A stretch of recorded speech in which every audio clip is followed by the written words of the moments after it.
అందరికీ జై శ్రీరామ్. భారతదేశ రైతన్నలారా, ఈ వీడియో చాలా ఇంపార్టెంట్. ఇంత సిగ్గు శరము భయము ఏమీ లేకుండా మాట్లాడే నా వీడియోను షేర్ చేసే దమ్ముంటే ప్రతి గ్రూప్లో షేర్ అయింది. ఆ ముచ్చట ఏంది అంటే 2019లో స్టార్ట్ చేసినటువంటి పిఎం కిసాన్ యోజన పెంపు, ప్రతిసారి పెంపు 10,000 జరుగుతూ ఉంది, 12,000 పెంపు. ఇప్పటి వరకు ఎందుకు పెంచలేదు? ఫస్ట్ ప్రశ్న. సరే, నువ్వు పెంచలేదు, కానీ నువ్వేమేం పెంచినవు? ఇది నేను నరేంద్ర మోడీ గారిని డైరెక్ట్ కేంద్ర ప్రభుత్వాన్ని ప్రశ్నిస్తున్నటువంటి విధానం. ఇగో పిఎం కిసాన్ 8,000 పెంపు, అది జరగదు. కానీ ఇగో మనము 6,000 నుంచి 8,000 పెరుగుతుందని రైతు ఆశగా చూస్తూ ఉంటాడు, అది జరగదు. ప్రతి ఒక్కడు నా బట్టలను చూసి కామెంట్ చేయాల్సిన అవసరం లేదు, నేను రైతును కాబట్టి గిట్లనే ఉంటా. ఇప్పుడు 2026 బడ్జెట్ల పార్లమెంట్లో రైతుల గురించి మాట్లాడాల్సిన ఎంపీలు ఎవడన్నా మాట్లాడా? భారతదేశంలో 89% రైతులే ఉన్నారు. 145 కోట్ల జనాభాలో 89% ఉన్నారు రైతులు. మరి అట్లాంటి రైతులు వేసిన ఓట్లతోటి గెలిచిన ఎంపీలు ఏం మాట్లాడుతూ ఉన్నారు? ఇగో పెట్రోల్ రేట్లు పెరిగే, ఇత్తనాల రేట్లు పెరిగే, డీజిల్ రేట్లు పెరిగే, మనం పంట పండించే దిగుబడి రేటు మాత్రం పెరగదు. ట్రాక్టర్లు పరికరాల రేట్లు పెరిగినాయి, దున్నుకాల రేట్లు పెరగలేవా? ఇవన్నీ పెరిగిన తర్వాత నువ్వు ఇచ్చే 6,000 దేనికి సరిపోతాయి? ఒక పెళ్ళాం గట్టిగా అడిగితే చీరకు కూడా రావు ఇవి. ఈ పైసలు 6,000 రూపాయలు 10,000 వేస్తాం, 12,000 వేస్తాం. ఇగో మీరు చెప్పినటువంటి వాగ్దానాలు ఎట్లున్నాయి అనేది ఒకసారి చూద్దాం. మనకు సంబంధించి వీళ్ళు పెంచుతాము అని అంటా ఉన్నారు. 8,000కు మీరు పెంచరు, కానీ ప్రతిసారి ఏం జరుగుతూ ఉంది రైతులకు అనే విషయాన్ని మాట్లాడుకున్నాం. ఇగో రాష్ట్ర ప్రభుత్వాలతో పోలిక. ఇప్పటికే పలు రాష్ట్ర ప్రభుత్వాలు రైతులకు ఇచ్చే సహాయాన్ని పెంచాయి. తెలంగాణ ప్రభుత్వం రైతు భరోసా పెంచింది అన్నట్టు. ఆంధ్రప్రదేశ్ ప్రభుత్వం అన్నదాత సుఖీభావ పెంచింది. ఇతర రాష్ట్రాలు తమ స్థాయిలో పెట్టుబడి సహాయాన్ని పెంపు చేస్తామని, కానీ కేంద్ర ప్రభుత్వం మాత్రం పిఎం కిసాన్ సహాయాన్ని ఇప్పటి వరకు పెంచలేదు. ఎందుకు పెంచలేదు? మరి ఎందుకు పెంచలేదు? తల్లి లాంటి కేంద్ర ప్రభుత్వం పెంచాలి కదా.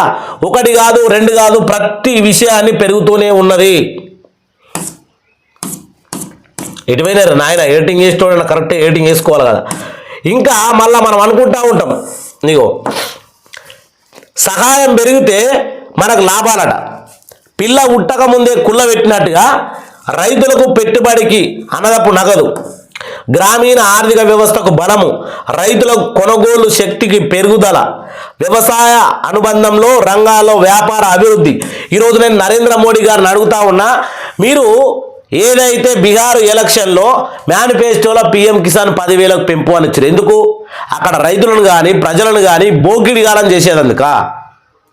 పిఎం కిసాన్ యోజన గురించి కాదు, రైతుల గురించి మీరు పార్లమెంట్లో కానీ అక్కడ ఎందుకు మాట్లాడరు? ఒక ఎంపీ కూడా ఏమనంటే రైతులు మన భారతదేశానికి వెన్నుముక్క, ఏమనంటే సైనికులతో పాటు రైతులను పోలుస్తూ ఉంటారు. మరి ఈరోజు రైతులు వాళ్ళ పంటను పండించుకొని వాళ్ళే ఆ పంటకు రేటు నిర్ణయించే చట్టాన్ని ఎందుకు తీసుకొస్తలేవు? నరేంద్ర మోడీ గారు మిమ్మల్ని అడుగుతా ఉన్నా. ఇది మనం ఎన్నడూ అడగాల్సిన ప్రశ్న. ప్రతి ఒక్కరూ ఇత్తనాల రేట్లు పెరిగినాయి, అలాగే దున్నుకాల రేట్లు పెరిగినాయి, అన్ని రేట్లు పెరిగినాయి. కానీ ఎప్పుడో 2019లో స్టార్ట్ చేసిన పిఎం కిసాన్ యోజన 2026, ఆ సంవత్సరం ఈ సంవత్సరం లెక్క పెట్టుకుంటే 8 ఏళ్ళు. 8 ఏళ్ళల్లో పిఎం కిసాన్ యోజన 6,000 నుంచి 8,000 కానీ 12,000 కానీ 10,000 కానీ ఎందుకు పెంచుతలేవు నువ్వు? అడిగారా? రైతులకు ఆవేశం రాదా? ఎందుకంటే అన్ని రాష్ట్రాల్లో బీజేపీకే పట్టం కట్టి 3 సార్లు నరేంద్ర మోడీని ప్రైమ్ మినిస్టర్గా ఎన్నుకున్న తర్వాత కూడా రైతులను ఈ రకంగా నువ్వు అణగదొక్కుతా ఉంటే అడగకుండా ఎవడు ఊరుకుంటాడు? ఇప్పుడు మనం జనవరి 26వ తారీఖు నాడు జై జవాన్ జై కిసాన్ అని మాట్లాడతాం. జవాన్కి ఏ రకంగా ఉందో నేను ముగిసులే, కానీ కిసాన్కి ఏ రకంగా ఉంది అంటే కనీసం 100%లో 1% న్యాయం కూడా లేదు. గిట్టుబాటు ధరలు ఉండయి, పెట్టుబడి సాయంలో రూల్స్ రెగ్యులేషన్స్, అందులో కూడా అనగదొక్కుడే. ఎక్కడికి వెళ్ళినా రైతు అంటే విలువ ఉండదు, ఎక్కడికి వెళ్ళినా రైతు అంటే చీడపురుగు కంటే అభిమానం. మీరు పెంచే రైతులకు ఇచ్చే విత్తనాల రేట్లు ఆకాశానికి అంటుతాయి. బ్యాంకులల్లో లోన్ల కాడికి పోతే రైతులను ఒక ఘోరాతి ఘోరంగా అవమానిస్తూ ఉంటారు. ఒకవేళ అదృష్టవశాత్తు ఆ లోన్ పొందితే ఆ రైతు కట్టకపోతే ఆయన ఇంటికి లాకేస్తారు, ఏమన్నా ఉంటే ఎత్తుకొని పోతారు. ఈరోజు మనం మాట్లాడుకుందాము. ఒక కింగ్ ఫిషర్ వాని పేరేమో ఉండే కదా, టక్కన యాదిగచ్చి మనమడి ఆడు 12,000 ఇంచుమించు 12 లక్షల కోట్లు 12 లక్షల కోట్లు ఆ మాల్యానా ఏమో మాల్యా అంటారు కదా, ఆ మాల్యా అనేటోడు 12 లక్షల కోట్లు టోకరా వేసి లండన్లో ఉంటా ఉంటే వాడిని పట్టుకుంటలేవు నువ్వు. నరేంద్ర మోడీ నువ్వు పట్టుకుంటలేవు. అట్లాంటి వాళ్ళు భారతదేశంలో మొత్తం దోసుకొని బ్యాంకులను దోసుకొని విదేశాల్లో బతుకుతూ ఉన్నారు. వాళ్ళను పట్టుకోవాలి. కానీ ఈడ ఒక రైతు ₹1,00,000 లోన్ తీసుకొని కట్టకపోతే బ్యాంకు కూడా వచ్చి ఇంటికి తాళమేసుడు, లేకపోతే భూములు కబ్జాలు చేసుడు, ఇంట్లో ఎల్లగొట్టి పోకేలు బయట పడేసుడు, ఇది ఎక్కడ జరుగుతూ ఉండని భారతదేశంలో జరుగుతూ ఉంది.